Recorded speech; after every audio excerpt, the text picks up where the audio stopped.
Welcome to the Digital Analytics Power Hour. Michael, Mo, Tim, and the occasional guest discussing analytics issues of the day and periodically using explicit language while doing so.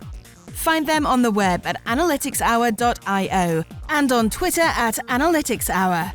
And now, the Digital Analytics Power Hour. Hey, Tim. You know, this show has been actually a pretty big launching point for some fairly obscure people historically. I mean, do you know, no one had ever heard of either of us until we started doing the show. That doesn't hold up very well. How are you doing? I'm doing pretty well. How are you? I'm doing all right. Mo, how are you doing? I'm doing great. We have Mo. Thanks so much for checking in on the show. We just want you to know that everything is great.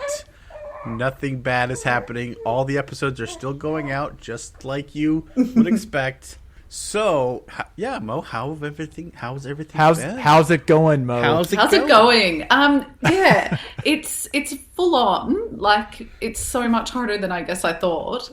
But I suppose every new parent hears that. It's a lot, but I actually really miss work, and I know that that's a weird thing, but I miss my team and all the stuff that's happening and that sort of stuff. But you can hear the little squawker in the background grunting. But yeah, he's That's good. Perfect. He just had his first big sleep last night, so I feel like a new woman, which is good. So yeah, that's great. You're like, oh, you know, one good night's sleep, you're ready to hop back on the microphone and let's do some recording. Yeah, I mean, but going back to that topic of, like, you know, adding notoriety to people, and actually it's perfect that you came back for this one, Mo. I mean, if you think about it, Tim, like, I think Walt Hickey kind of took off after he was on our show, and but actually one person who has become, I think, kind of like a voice for parents everywhere in this last year was Emily Oster, who was on our show a couple years ago. And it's crazy that during the pandemic, I mean, she's just been helping so many parents have sort of this better and more scientific perspective on school and vaccines and everything. And she's put together so many great resources. But yeah, she did our show back in October of 2019. But yeah, that was a pretty big win for us. And actually, you know what? I think it's great that we're getting some baby noises, because that's exactly what parenthood is like.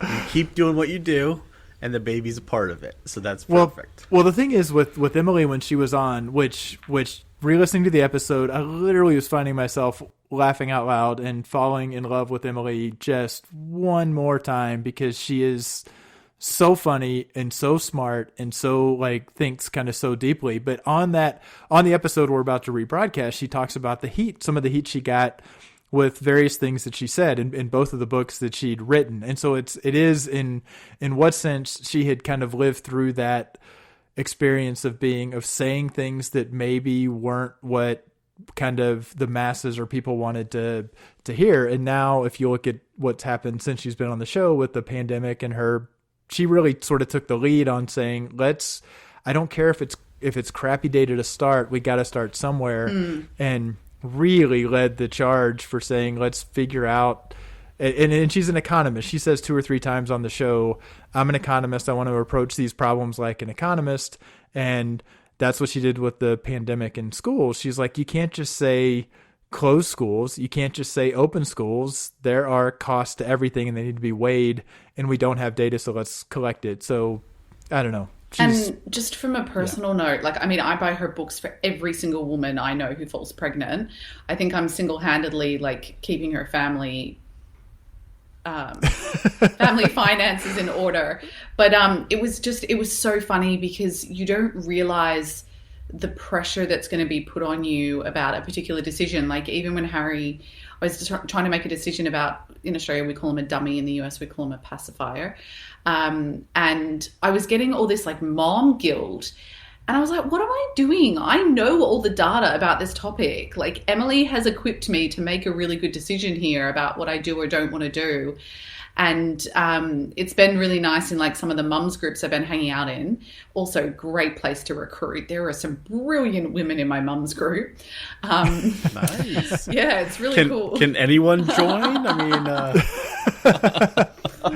But yeah, it's one of those things where like sharing data, like mums are going through so much stuff, and like COVID's the same. Like parents are making really big decisions about like whether you go on holidays, like once these vaccines start rolling out, and she just puts the data in people's hands so they can make better decisions. And like nothing has made it more true than going through it myself. Well, and she mentioned on the show that she was going to be on an upcoming episode of David Chang's Ugly Delicious on Netflix, which since the show is released, she's been on that. And it turns out what she was on was with David Chang's wife, Grace, who had ups and downs throughout the pregnancy, but the scenes are all shot with Emily and Grace eating sushi. And basically Grace being like, I really was missing this. And Emily has kind of the brief, like, yes, you can get sick from sushi, whether you're pregnant or not. You know, bad sushi is bad. So yeah, we're going to sit here and have good sushi. So there actually is that episode came out, and it's not long bits. She's like in 2 different little bits in it, but you can kind of see her actually talking to an expectant mother, and you can sort of see the relief and the validation. But even some of the discussions we had on the show we're about to re-air kind of comes up on that, and sort of the nature of people are so conditioned to what they want to believe or they've been told. But I've actually been reading Adam Grant's new book, Think Again. And in the book, I mean, I'm partway through, but he makes basically the claim that we should all be thinking like scientists and rethinking things and like challenging our own beliefs. And I suppose that's one of the things that I most love about Emily's work, is that she has come out multiple times and readjusted what she thinks based on new data or new evidence, and then goes and shares that. And I think that's such a sign of humility and just passion for finding the right answer versus having the right opinion. And yeah, Adam Grant, I'm a big fan. He, it's kind of got me thinking about my own, I guess, opinions about different things and how I perhaps need to put more thought into rethinking them as well. Yeah, it's been crazy. I mean, she's got a new book coming out later this year, I think. I'm and so she has excited. A newsletter. Yeah, I know. It's sort of as I think she said, like, the book started because she was doing her own research as she was having. So as her family is growing, like, she's getting these next. Yeah, but phases, my sister's so pissed because all of her second and third books have literally come right after my sister's kid has passed that milestone, so that she hasn't been able to use them, and she's been really annoyed. Timing is everything. Well, and Michelle plays semi-prominently on the episode, and as Michelle was, when it came out, Michelle was weighing kind of daycare options, and so it's funny you kind of like grill Emily on behalf of Michelle. We won't put you on the spot to say where Michelle wound up sending David, but it was kind of a funny. The analyst tries to make a rational decision with the help of an economist type discussion. Yeah. All right. Well, anyway, Mo, so delightful to see you again and talk a little bit. This show was a really great one, and we're happy to rebroadcast it now. So, for all of you listening, this is episode 126. Ye old conventional wisdom. It seems like there is stuff out there that everybody knows. In the world of business, a lot of times they're called best practices, something that is generally accepted by most, and that's fine. Well, right up until it isn't. As analysts, it's our job to detect the truth of what is happening in the data and correctly diagnose the issue and make the right recommendations. But if we're already convinced because we know something, well, it's time to put a critical lens on what it is and what we think we know. Hey, Tim, you're kind of a skeptic. You go with the best practices or conventional wisdom? No, I tend to try to just out of principle object to whatever best practices there are, even if the data doesn't support me. So quintessential. Thanks, Tim. Hey, Mo, are you excited to do this show? Oh, this is, yeah, I can't even. I'm like going to burst out of my seat. I'm so excited. I'm super excited too. I'm Michael. So obviously we needed a guest because all the best practices say so, and we always adhere to best practices. And the conventional wisdom dictated that we seek out the person with some real credibility. You may have seen her TED Talk challenging what you think you know about the AIDS epidemic in Africa. She's also written 2 books, Expecting Better and Crib Sheet, a data-driven guide to better, more relaxed parenting from birth to preschool. They're kind of a big deal. She's also a professor of economics at Brown University, and she received her undergraduate and doctorate degrees from Harvard. But today, she's our guest, Emily Oster. Welcome to the show. Thank you for having me. Oh, it's our pleasure. We're super excited to have you on the show. I think, to get things started right away was, how did your parents feel that you went to Harvard, given they're both professors at Yale? A surprising number of people ask this. Oh, okay. I don't know. They didn't seem to be fazed. My younger brother went to Yale, so I guess they got one. Okay, so sorry, that was not really my opening question. Actually, what I thought would be a great kickoff to the show is your background is in economics. So talk a little bit about your journey to delving into correcting conventional wisdom in so many areas, because it seems like it's become a trademark of your research and career. Yeah, so I am an economist, and I sort of think of myself that is my identity, and that is, if you ask me to describe myself, that is what I would say. But as I sort of have progressed through my life, I guess I feel like economics is really useful for a lot of areas. And so in particular, when I got pregnant, I ended up, doing a lot of what I kind of perceived to be just my job in the service of pregnancy and then parenting. And so I think a lot of the books and kind of my approach to life comes from really feeling like economics is the center of all the ways you should do everything. And that the problems that people have are they just don't do enough economics in their everyday life. And I'm here to change that. So one of the things, though, that's really remarkable about your work is whether it's to do with pregnancy or how you raise your children or even HIV, these are all very emotive topics where people often hold really deeply held views. And some of that can be just, whether it's the grandparent or the parents-in-law who've all been there before. Yeah, it must be a really challenging space to work in, given, everyone really does have this really strong opinion. Yeah, I think part of the message in some of the books, part of the message of both of the books is that you have to make the choices that work for you, and that those, are not necessarily going to be the things that other people are telling you to do.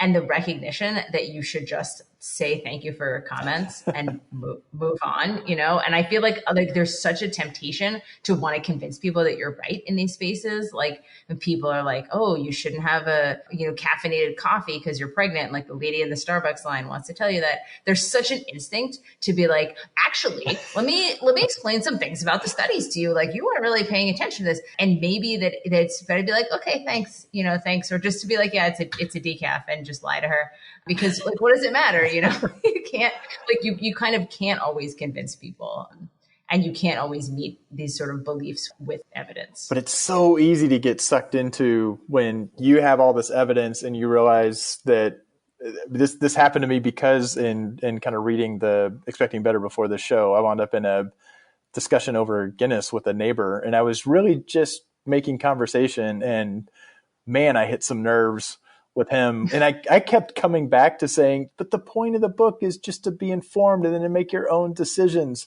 which seems like even in other areas of life, that's not bad to say, why don't you actually get the data? And then if you still have a belief about X or Y, at least you're making it informed. But even that is trying to change people from the religion of, I know what I believe is right. Right. Yeah. And I think, people get, particularly in some of these sensitive things around pregnancy and parenting, it can be really hard. People can get really upset about, thinking that we have to be as careful as possible, and any amount of risk is too much risk, and you should never, do anything that anyone has ever suggested might be bad for your kid or bad for your fetus. And I think that's a pretty complicated set of things to interact with somebody about. It does seem like with these particular topics that a lot of it is that like, why risk it attitude. So whether it comes to caffeine or alcohol, and particularly because we can't test on pregnant women. So it's not like you have a whole series of studies where you can compare one woman that did and one woman that didn't. So I suppose like how do you challenge and manage that? Like, well, we just shouldn't take any risks. And one of the topics actually that I've been talking a lot about with friends of mine is, you know, like mental health issues, and people like, oh, well, we've never done tests on mental health medications, so therefore you just shouldn't risk it. It's like, yeah, but if a woman had any other health issue during pregnancy, we would want to treat that. And I don't know if it's just because it's so, is it because you can't test it, or is it the emotion, or is it both combined? Yeah, I mean, so there, I have many things to say about this. So one is that there's actually somebody whose name I can't remember, so it's not super helpful, but who's at Virginia, I think, who is an ethicist who has been thinking a lot about the idea that it's maybe unethical not to experiment on pregnant women. That, you know, we have this idea that like we can't experiment on pregnant women, we shouldn't, you know, see it, what kind of antidepressants are safe. But I think her point is like, well, no, actually, like it is unethical not to do that, because then we don't have the right kind of evidence to guide people in that space. And I think that's actually a pretty interesting point, which is for me pretty resonant. And so I don't know how we can sort of societally deal with this idea that we have to be as safe as possible without recognizing that there are trade-offs. I think mental health is a good and sort of extreme example that, you know, to say, well, let's not put people on an SSRI because like, you never know, what if there was some bad effect on the baby, but not to be like, well, actually, don't you think that, you know, depression during pregnancy and postpartum, that could also be bad for the baby. And this comes up again in breastfeeding. People are like, well, you know, I don't want to put women on an SSRI because then they have to quit breastfeeding, or women who say, well, I didn't treat my postpartum depression because I was afraid I would have to quit breastfeeding. And, you know, doctors told me, well, the safest thing is not to combine these things. But of course, then there's like 9 different things. You're supposed to breastfeed. You're not supposed to be depressed. You're not supposed to take SSRIs. It may be that you literally cannot do all of those things. You can not be depressed and take an SSRI and not, like you just can't do all 3 of them at the same time. There's no set of paths that don't, so they're all dead ends. There's just like, there's no path. There's like no way to do those things. And so then we're like, what are we telling people to do? You just like do everything. Well, actually, those things literally cannot all happen. So I don't know. Well, but the testing, well, one, we have a history in, there has been the human testing in Tuskegee or Puerto Rico or Nazi, right? So there's all that baggage of it not being done transparently and ethically. It almost starts to sound like the trolley problem as well, like collect the data. I'm starting to feel really good about being in digital where we can just, you know, A/B test web experiences and people, you know, most they get torqued about is that they got a different, you know, global navigation on the website than somebody else. Yeah. And I will say, I mean, in a lot of these spaces, there is some evidence. It's just, you know, it's typically not randomized, right? So it's not that it's impossible to do studies that involve data on pregnant women. It's just that, or on people's kids, it's just that they're typically not randomized. And I think that, you know, we have to be a little bit creative if we want to think about randomization. And some of the best evidence on this does come from creativity. So something like, how do we know that smoking is really bad during pregnancy is bad for a baby's birth weight? We know that because we've tried to help people quit smoking, right? So it's not like you randomly tell some women to smoke, but you randomly help some people quit smoking. If you can actually help them quit smoking, then you can use that to both get people to quit smoking, but then as a side note to figure out if there are impacts on birth weight. So some people have done, you know, clever stuff, and we can learn things from data, but it's not as good as I think we often wish. Well, causal inference being like such a, like in the data science world, becoming like this big topic, trying to figure that sort of causality out in limited world. Mo was laughing because as I was starting to read the book, I'm like, it's all about causal inference. It's a book on causal inference. Yes. Secretly, I've put my job as like person who researches causal inference, and I made it into a book about babies. Tim's like, yes. Yeah. Causal inference is taking over the world.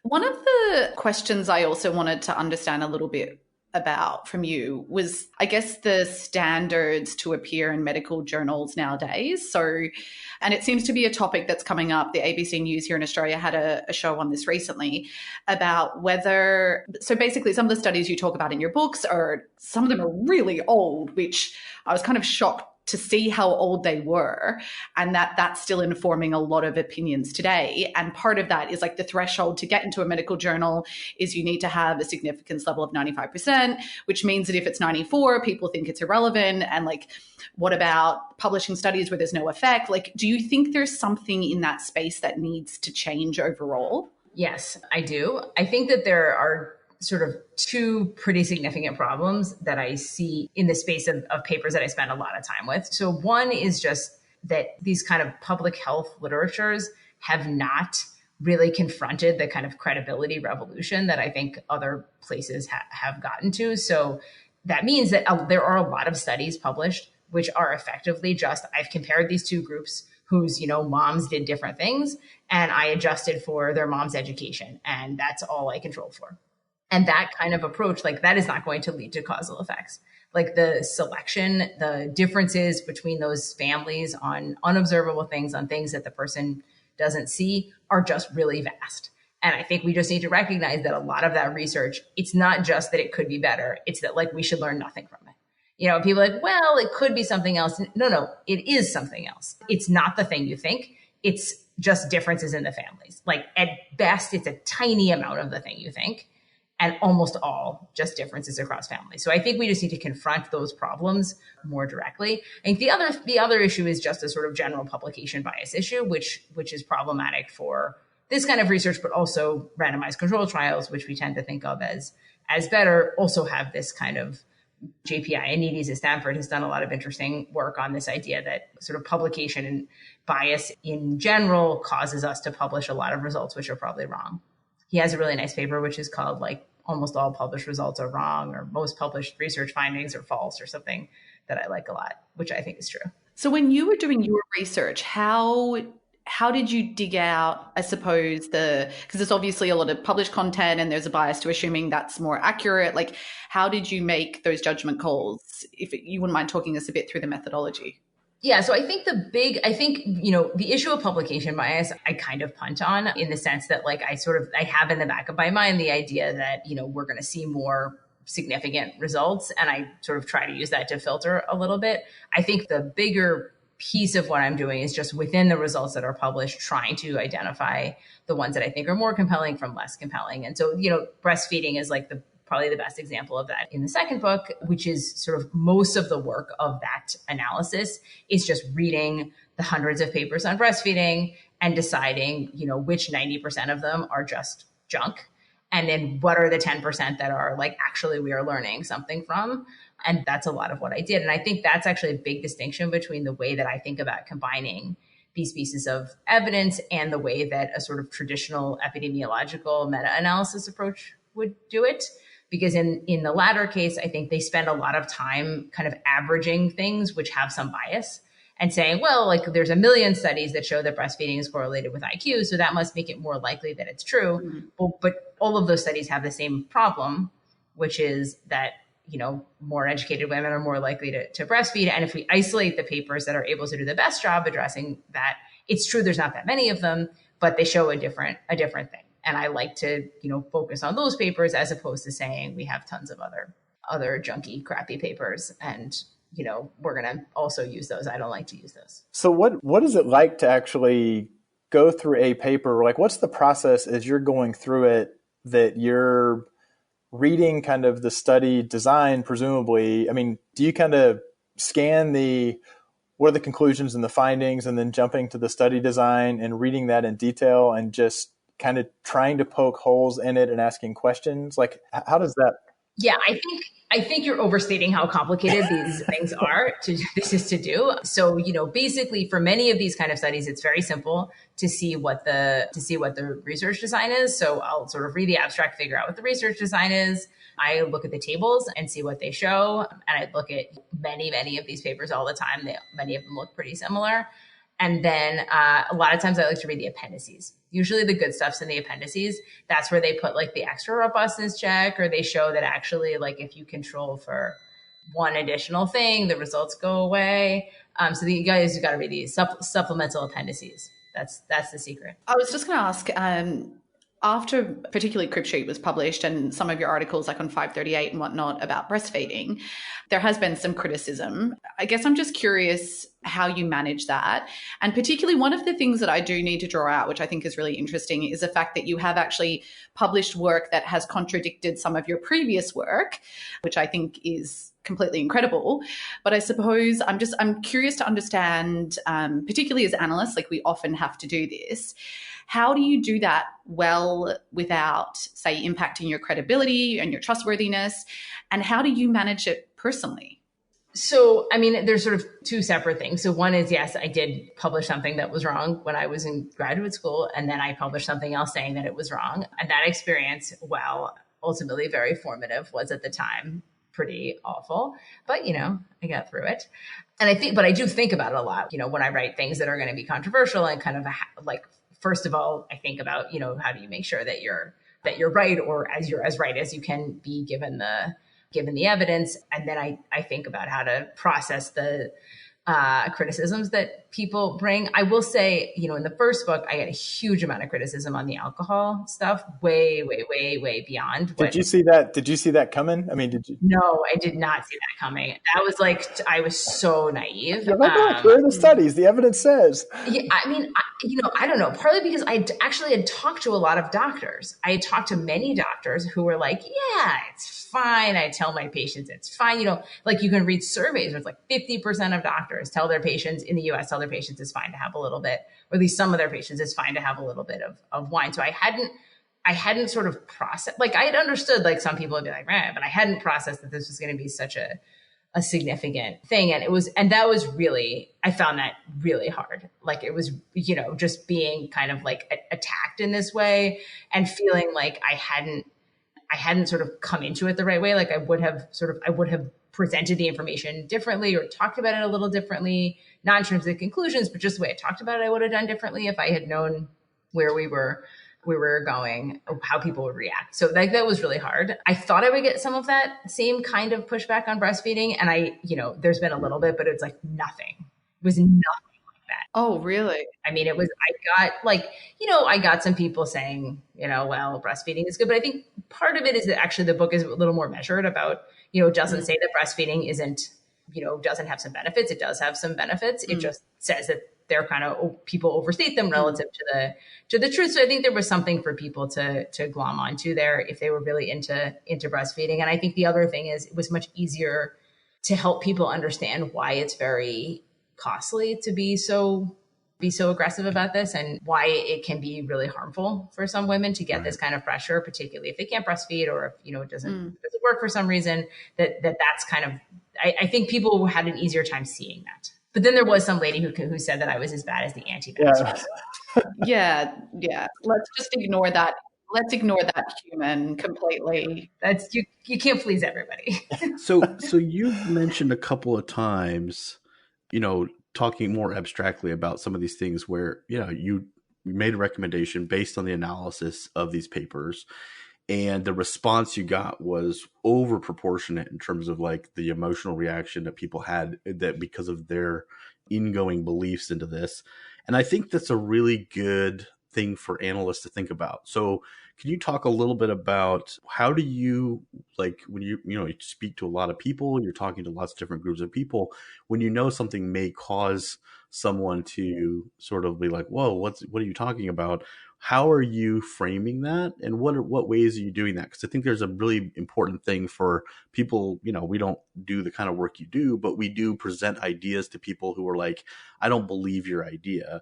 And we're like, well, the data supports it. And you end up either in a very like oppositional way. But I'm curious, like, how have you seen that work out? Maybe some positive ways, or maybe they're just people are really stuck and they can't. I don't know. Yeah. So I have practiced a lot over time, both when I talk about my academic work and I'm going to talk about this work, sort of projecting an atmosphere of openness, which tends to work better. And so when I talk about, something like breastfeeding, I open with the good stuff. Like, I looked into breastfeeding and, there are some real benefits. They are blah, blah, blah, blah, blah. But some of the things that you heard are overstated, and here is some of the evidence for that. And so I think you kind of get people a little bit more on your team I find I get people a little bit more on my team that way. And then you kind of hit them with like, here's what the data says. And I think that works some of the time. I have had, a lot of interactions or some interactions around the book where I felt like I was just not making any progress, particularly around vaccines. So in the book, I say that you should vaccinate your kid and that vaccines are safe and effective. And I spend a lot of time on why I think that.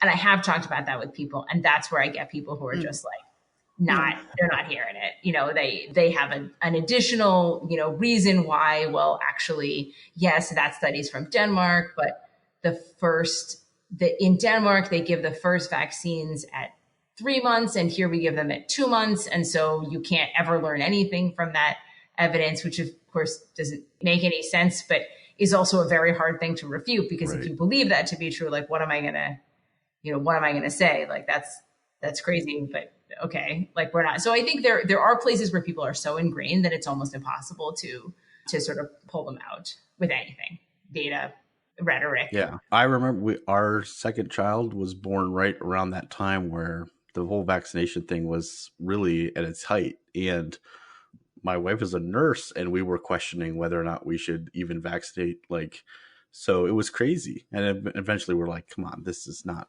real. But yeah. And how many people share personal anecdotes of their own children with you at this point? Have you had it? Yeah. 100%. 100%. Let me tell you about our journey. No, I'm just kidding. Yes. No, I think it's great. I mean, that is many of my conversations, which is good. That's why I got into it. Well, but I mean, people are very stuck out there. And actually that's why, like, I was very fascinated with your books, because I was like, when I was about to become a father, I think most people are in that position of not knowing anything. And all the information they're getting is just sort of what, like, the cure to the common cold type stuff. Like, well, you take 3 of these and you do 4 of that. And so for someone to actually create some kind of like wealth researched information is kind of a big deal. So I kind of just wish you were around about 10 years earlier. Right. That's all. So there's this other idea that, and Mo touched on this a little bit earlier, with kind of all odds are not created equally, but coming at it from just in general, human beings' ability to kind of do probabilistic thinking and think about a 90% chance versus a 98% chance, and everything wanting to see it as binary. Do you feel like I feel like that's a challenge in the business world, even when we have much, much better data, and trying to say there is no such thing as 100% confidence level. Yeah. And that makes people, they want the simplification, and therefore they're resistant to a nuanced discussion, or where they need to kind of actually consider probabilities. Yeah. I mean, I often say, like, I think people basically have only 3 probabilities: always, sometimes, and never. And you can understand that something doesn't always happen, or, it kind of sometimes happens, but understanding the difference, particularly at the tails, between, 99% and 99.9%, that somehow those are actually really different.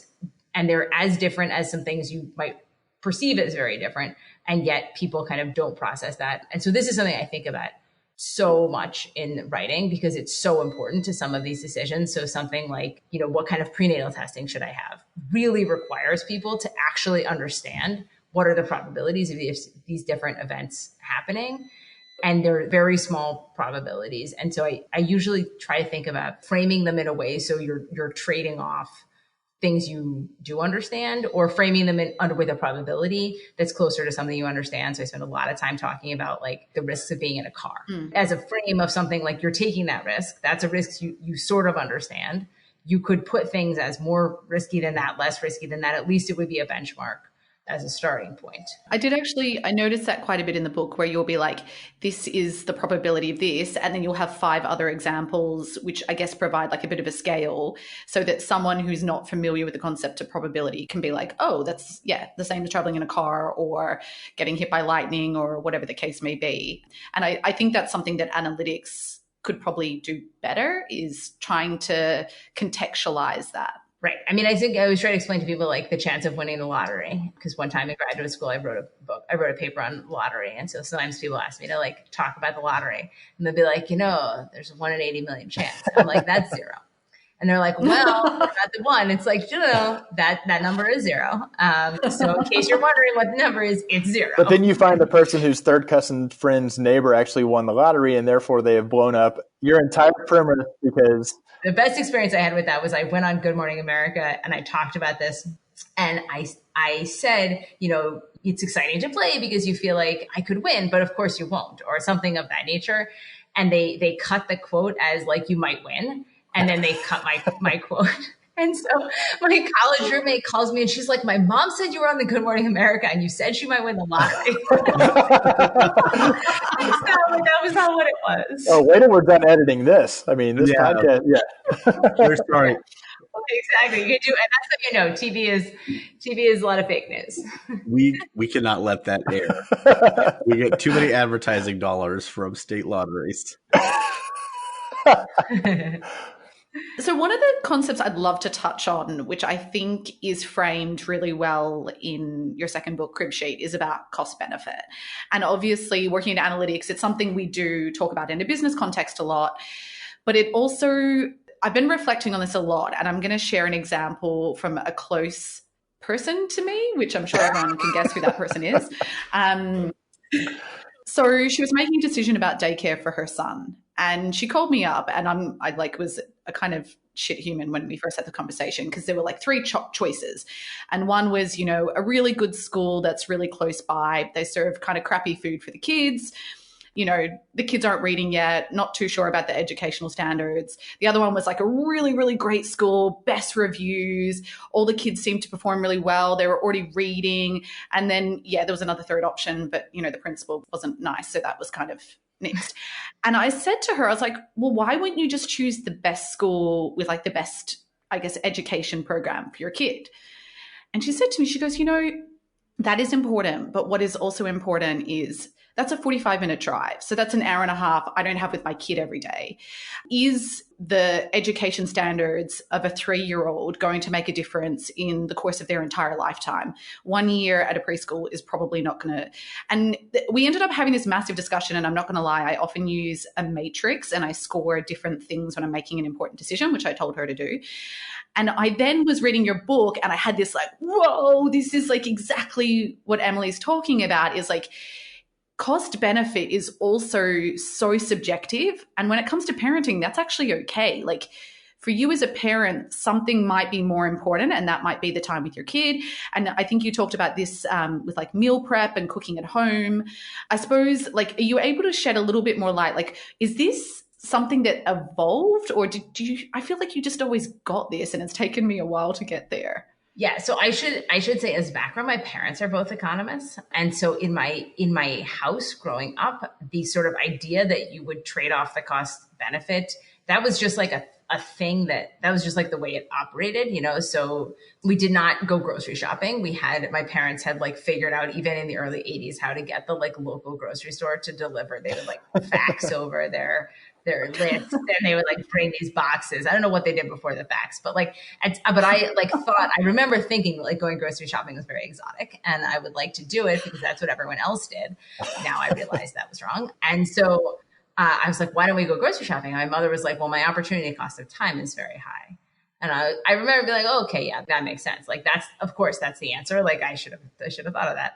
And so I kind of grew up in this idea that somehow when you're thinking about stuff in your household, when you're sort of thinking about how to allocate your time, that's the idea that you would use these kind of almost decision tools is a big piece of it, and that you would actually try to think about your time as the way that you would almost at work. And so I think I found that very easy to apply, and like a very natural way to operate my life. But, my husband, who is also an economist, when we first kind of met and he was with my family, he was like, this is like super weird, right? Like your family is like totally insane. And other people are not like this. And I was like, that's fun. Think about that.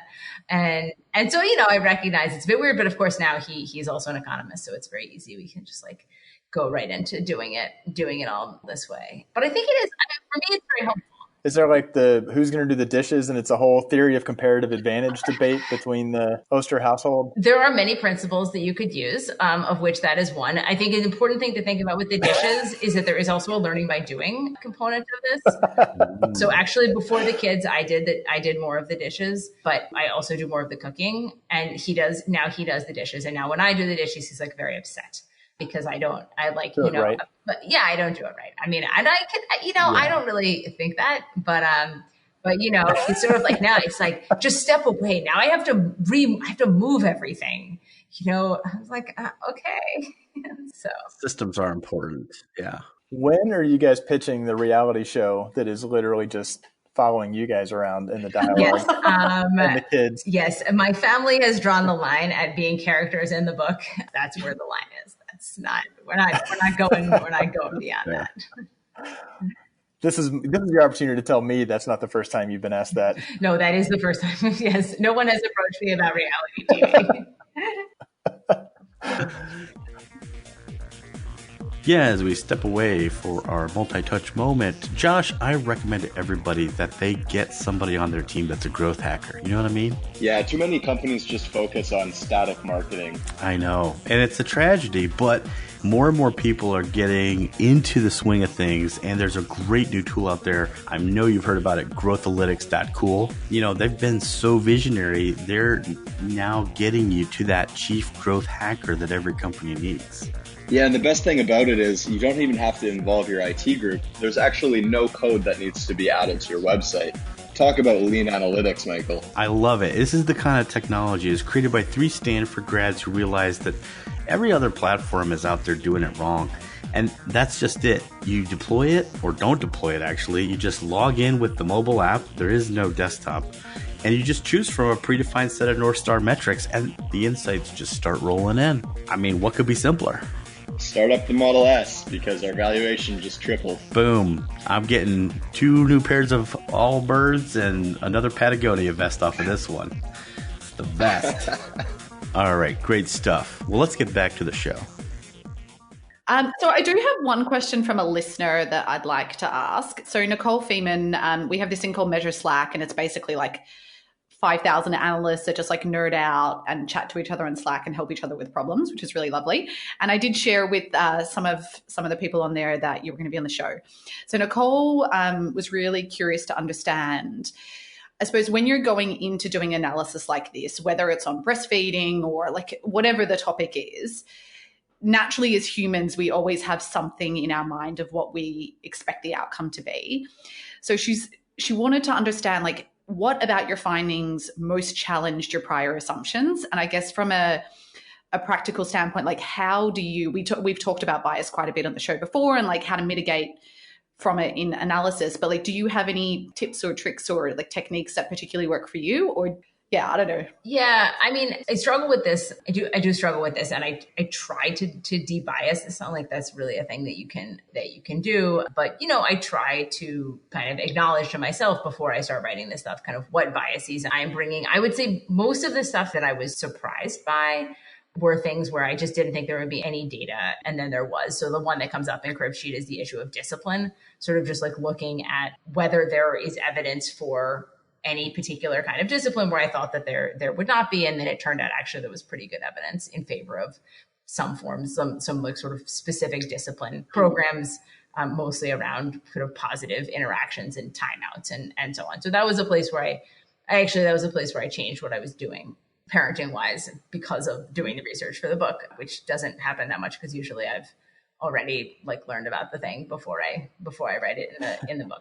But then there were a few places, actually this was kind of one place, which is about spanking, where I'm pretty explicit in the book. Like there is no evidence. Like I'm going to tell you what I think the evidence says here, but I also want to be clear, there is no evidence that would make me think that this was an okay thing to do, just because like that is a personal bias that I bring that was strong enough that I didn't want to, I wanted to acknowledge that. So sometimes I do think about, should I say how I feel about this? And the books are pretty open about the choices that I made, particularly in pregnancy. Like, I'm pretty open about like, I chose not to have an epidural and like that was important to me, but I try to also be like, I can see why you would not choose that.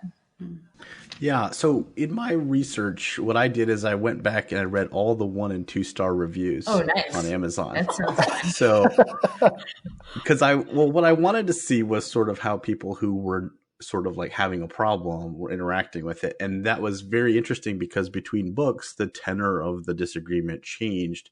And in your second book, it was much more strident. And I think we've covered that a little bit about some of the topics. It's sort of after you have the baby, people get real emotional about how that baby should be raised. And so that crib sheet, that book talking about some of these things and that is, I think, really interesting. But the other thing that, we also talked about at the top of the show is you also changed or modified your tone. And some of the feedback, the people who were negative about the book were like, this book is less well researched. I wonder if even the way you talked about what you were doing, because I honestly don't believe that you researched things less. I think you modified your style to be more adaptive to probably a broader audience. But some people then actually perceive that as being less authoritative. And I'm wondering if you've experienced that, or you could talk about that dynamic a little bit. And I always am trying to bring this back to the context of like, how do we present results to a business? And like, if a CEO is asking us tough questions, do we dive into the stats or do we stay high level and talk about some of the broader concepts? So anyways, I just thought that was a really fascinating takeaway that I got from doing some sort of alt research. Opposition research. Yeah, exactly. I was like, who is this Emily Oster? Anyways, let's check out the 1 and 2 star reviews. Yeah.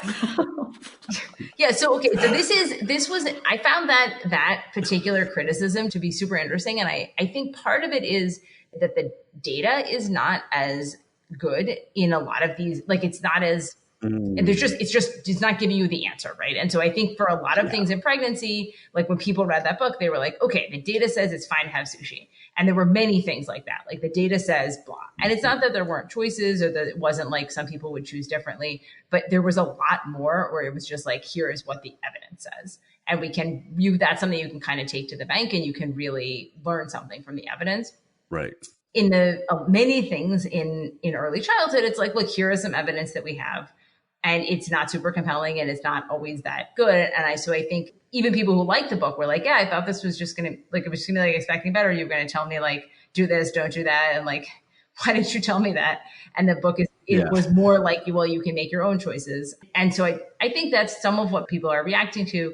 I think the other piece is, yes, I clearly moved towards a slightly more chatty style, which I think does make the book more accessible, but also has the feature that it kind of masks a little bit more the work, right? And so there's sort of like the book is something between a memoir and a meta-analysis.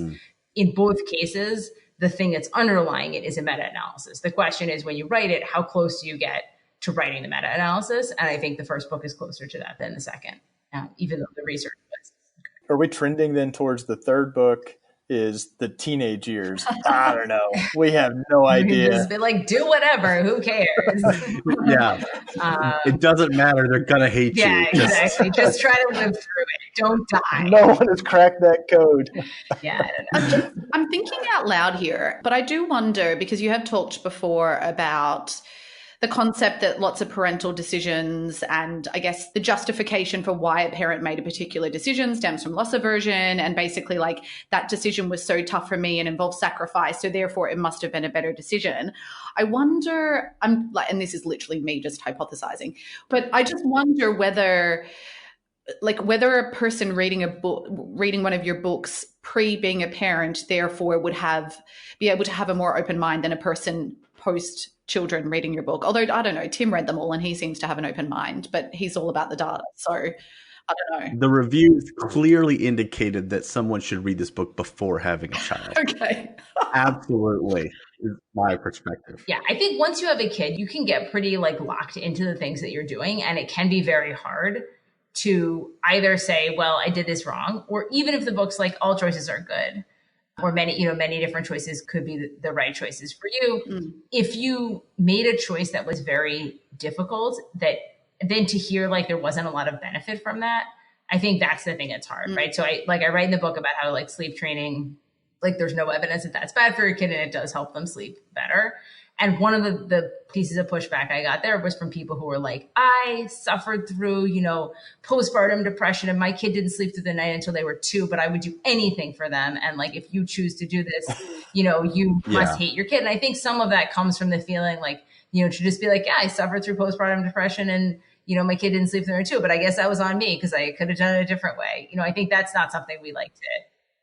It's an emotional response. Well, or that as a wise person repeats to me regularly, we're all doing the best we can at any given moment in time. It's the best we're capable of, which means everybody made decisions, and they made the decisions based on what they knew or felt or believed, whether they researched it or not. And so then it is going back and saying, well, wait a minute, if that wasn't maybe the optimal decision, now I have to reevaluate. Yeah, that's getting deep. Wait, sorry, is this Julie? Does Julie say this? She quotes my son's therapist. Yeah. I'm going to be like, I don't remember saying that to you, Tim. So I do have a couple of total like curiosity things that were around specific, and this is more from Expecting Better and also kind of hot topics. So we're back in the anti-vaxxer world, or at least the vaccine world, but there wasn't a whole lot about autism. Did you come across things that were any sorts of indicators and consciously say there's just not enough strong evidence for anything from a causality perspective? Yeah, I mean, I've looked into this a little bit, and I've read a lot of papers on different things that people say are about autism: father's age, father's old sperm, mother's age, and there's a lot of correlations, not with vaccines, to be clear, but there are a lot of correlations. But I think that there's nothing that is especially compelling causally, and this just feels to me very poorly understood, particularly the fact that it's gone up over time. How much of that is diagnosis, how much of that is is some real thing that we don't understand. So I didn't put it in because we don't know anything about it, basically. That's what I suspected. Yeah. The other, there seemed to be a lot of studies, and this seems like it was just an outcome measure that the studies had, where they would measure IQ kind of down the road, and not having studied it exhaustively, it seems like I picked up through various sources that IQ is kind of questioned as a great measure. So did you find yourself saying, oh my God, I could be researching for 100 years following one trap down the other, and that's the data that was collected? Yeah, I mean, IQ is a shit measure, and that's just like that's like, but it's not the only thing people measure, right? There's other neurodevelopment measures, there's behavior stuff, and these things all kind of, there's test scores, these all sort of line up in most of these studies as being the same. I think there are many outcomes which are missing and where we don't actually see anything about them. So like, people often ask me, well, how do I make my kid happy? Like, how do I, where's the study where the outcome is like, is your kid happy? And I was like, well, we don't have, like, that isn't a study. We like things we can measure in administrative data or with tests. And so we're pretty focused on those things, but it is an inherent and very deep limitation of what you're even able to do with data. God, you must get that all the time though. Like, here's my every problem about my child, and you're the expert. That must be hard. Do you just say like, no, I don't know that? How do you? Yeah, usually I'm just like, we don't know. I mean, people don't ask me that many things about the older kids. They ask me a lot of questions about pregnancy, like, is it okay to have tonic water? That was yesterday. Somebody's like messaging me like, is it okay to have tonic water? Yeah. Tonic water? You're not allowed to have quinine. Like quinine, like as malarial medication is contraindicated. And so that's right. Yeah. Yeah. I'm like mind blown. All this shit. I'm just like, I can't believe people think about this. I just be like, unless someone told me definitely no, then stick to the White Claws. Yeah, and people like the internet has conflicting. People are. Yeah. Oh Mo. Yeah. Oh Mo. I'm like, to be clear, I'm also the only person on the show who has not had a baby or ever been pregnant. So yeah, it's possible she has a sister who has a son, and who may or may not have been unnamed referenced earlier in the show. It's possible. Who also just messaged me saying, I'm so fucking jealous. Can you ask Emily if we can have drinks? So are you in Australia? Oh, my sister's in the Bay Area. But okay. Yeah. She does the same job as me. So she actually used to work with Tim. So it's kind of nice. That's funny. Yeah. Such a small world. Okay, we're going to keep chit-chatting, but we do have to start to wrap up. And it's unfortunate because there's so much value in this conversation, and I'm enjoying it so much. So one thing we love to do on the show is go around the horn and do a last call. And it's anything we found interesting or want to tell our audience about. Emily, you're our guest, so I'll give you first crack at it, or we can skip you. No, I want to go last. So I see what you do. Okay, perfect. Yeah. Then we'll start with Tim because he's the quintessential last call person. Oh man, I'm torn between the silliest one or I'm going to do the terrible. I'm going to recommend something that I haven't read. I'm going to recommend a post that is very compelling. That's 3 must-read statistics books for aspiring data scientists. And I just thought the recommendations sounded, the way they were described sounded like they would be ones for me to put on my bookshelf. So it's Naked Statistics, Stripping the Dread from the Data, Practical Statistics for Data Scientists, 50 Essential Concepts and Statistics Done Wrong, the woefully complete guide. Don't those sound like page turners? They all sound like great nighttime reading. Although I'm not going to lie, I was reading Crib Sheet before bed every night and it scared the shit out of me. And I was like, this is a daytime book. And she hasn't slept in a week. Michael, why don't you go next? Oh, yeah, of course. Well, so I've got 2 things really quick mention. I've mentioned on the show before, but tomorrow, literally tomorrow, the Digital Analytics Association is having their first national conference in Chicago. And if you're coming, I will see you there. If you're not coming, you can start planning for next year. So if you mention this show to me, though, at the conference, I will give you some kind of special swag that I'll figure out by the time I get there. And then the other thing is I read a really great article recently. So Ben Thompson. I'll be there with you. So. Oh, yeah, that's right. Tim will be there too. So. but thanks, buddy. Hey, I couldn't remember. It's no swag from me. No, I'll just point them all your way. I'm gonna have you order the swag, Tim. So okay. that's how that will work. And then I read a really great article a little while back by Ben Thompson of Stratechery, where he's talking about sort of how Amazon is functioning. And I really enjoyed it because I think I've mentioned on the podcast before how I always read Jeff Bezos' letter to shareholders every year. And in one of them, he always talked about how Amazon wanted to be a day one company. And in this post, Ben Thompson's able to demonstrate sort of how they're slipping on that a little bit and what they need to do to return. And I thought it was just a very good analysis of Amazon as a business at a time where Amazon is either the devil or the best thing ever, depending on your perspective. All right, Mo. Okay, I'm up. So for full disclosure, Emily, both of your books have actually been previous last calls of mine, but today I'm doing something really odd, which is that I'm not talking about anything technical or like anything that I read or saw. But last night I was sitting at home having a glass of wine, prepping for the show, and I was going through this really long list of last calls because Tim makes me keep them in a note so I can find them.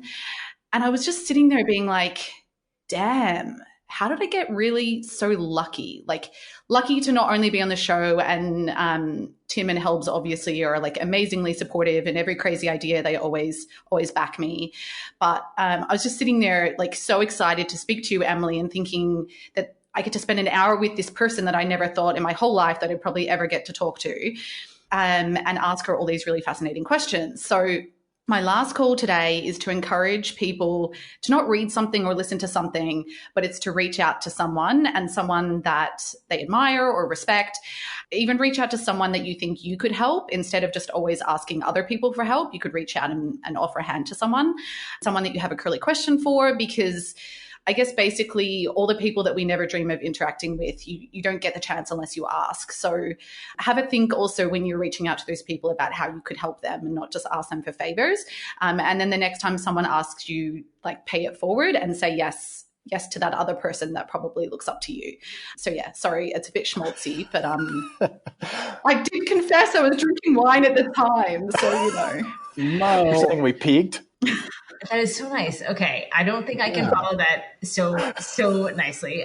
But let me say 2 things. First, I'll put a plug in for sometime in December, which I realize is far away, when I will be on a Netflix show, which is, so David Chang, the restaurateur, has a Netflix show. Yes. And I'm going to be on an episode of that. I filmed an episode of that with his wife, who was pregnant at the time, about whether you can eat sushi. And it was really fun. I will actually say that is one of 3 Netflix shows that I have filmed, and Netflix has so much content that none of them have aired. But someday I may be everywhere on Netflix. So wait for that. And the other plug I will give is for a book by a former colleague of mine named Matt Taddy, who is at Amazon, which is called Business Data Science. And it is basically the textbook from a really successful class he taught at Chicago Booth on how to basically use data science as a business person. And it is really, really, really good book of sort of combining kind of ideas from causal inference in a language that people who are more familiar with the data science side would like. It's very good. I highly recommend it. Tim is ordering it on Amazon as we speak. I can watch him typing order now. Why did I read data science for business and not business data science? Amazon let me down.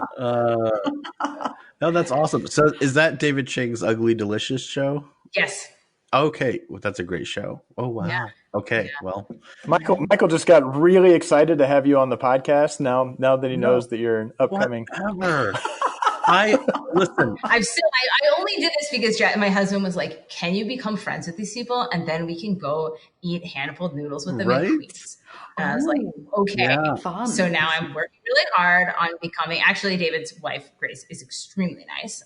She's a very nice person, and I'm optimistic about eventually being able to eat hand-pulled noodles in Queens. That's awesome. And yeah, Tim, just so you know, I was very excited about this episode, but someone had to anchor Mo's otherworldly excitement, so I just had to play the bad. Yeah, that's fair. That's fair. Just balance. It's all about balance. Exactly, it's all about balance. Exactly. Okay. Well, you've probably been listening and you are thinking to yourself, wow, this is amazing. Where do I find these books? And of course, you can buy them on Amazon or wherever books are sold. Find a local bookstore if you're so inclined. We would love to hear from you about this and about how, using some of these tools can help you as an analyst. So reach out to us on the Measure Slack or on our LinkedIn group. Obviously, the show wouldn't be possible without our great producer, Josh Crowhurst. So we'll always like to give him a shout out. And Emily, I can't thank you enough for coming on the show. This has actually been so delightful. And I think even just maybe I almost sort of because of how Mo feels about it, I feel so much better about it too. I was already okay with it, but I'm saying it so badly. Here's what I mean. It was super awesome to have you on the show, but to hear Mo talk that way about what it meant to her makes it even more meaningful that you're here. So thank you so much for taking your time. Your research has helped so many people, and so keep doing what you're doing, and been delighted to have this conversation with you. Thank you guys so much for having me. It was really fun and very nice. Awesome. Well, if you're out there and whether you've got a baby or you're thinking about having one, just remember, after you read Crib Sheet and Expecting Better, the other thing you need to do is keep analyzing. Thanks for listening, and don't forget to join the conversation on Twitter or in the Measure Slack. We welcome your comments and questions. Visit us on the web at analyticshour.io or on Twitter @analyticshour.